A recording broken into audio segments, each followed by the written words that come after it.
Childhood obesity is a major public health concern in the United States and is the focus of many policy and pragmatic interventions. Timely and demographically representative monitoring of obesity prevalence is essential to effectively address childhood obesity locally and nationally. To track and address childhood obesity at state and local levels, school-based surveillance programs have become more common.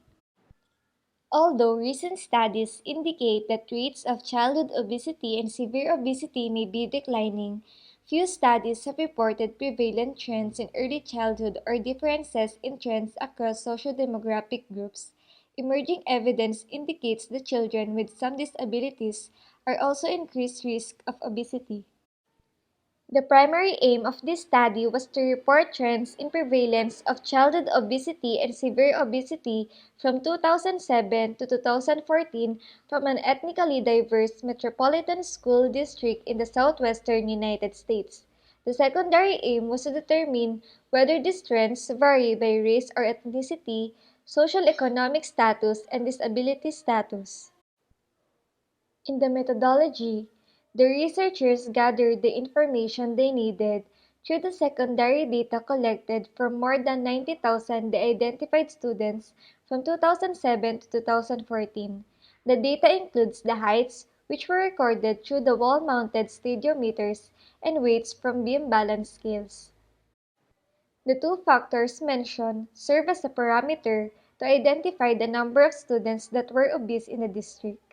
Birth dates were collected since these were needed in the computation of BMI and BVI of each individual.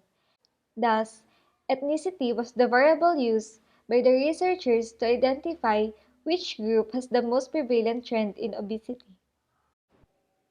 It was found that 80% of kindergarten students, roughly about 72,000, met the normal BMI.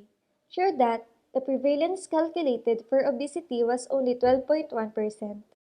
There were four factors mentioned that confirmed to have an effect to obesity, such as sex, which is male, Hispanic ethnicity, American Indian race, and FRPL enrollment.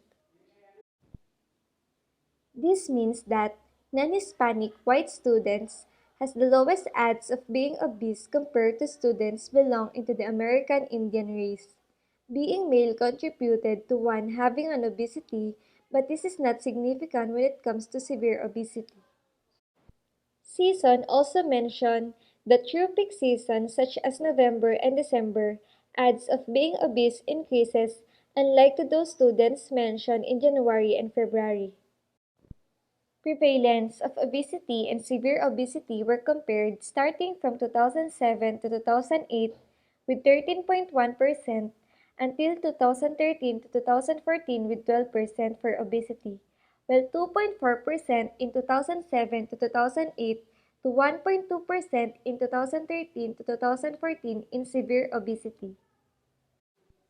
The data show that there was no increase in obesity and severe obesity decline during the period of the kindergarten students at Metropolitan School District in the southwestern United States. These trends were the same for all the sexes, race, participants, and non-participants of FRPL, and disabled and non-disabled students.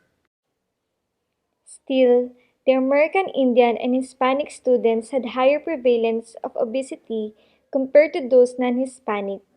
This is because of different culture that leads to different nutritions, physical activities, access to community and district prevention and treatment programs of the different ethnics and place in the United States. In this district, from 2007 to 2014, severe obesity decreased and obesity did not increase. Overall and across all socio-demographic subpopulation for kindergarten students, the heights and weights measurements of each students, which greatly affected the BMI.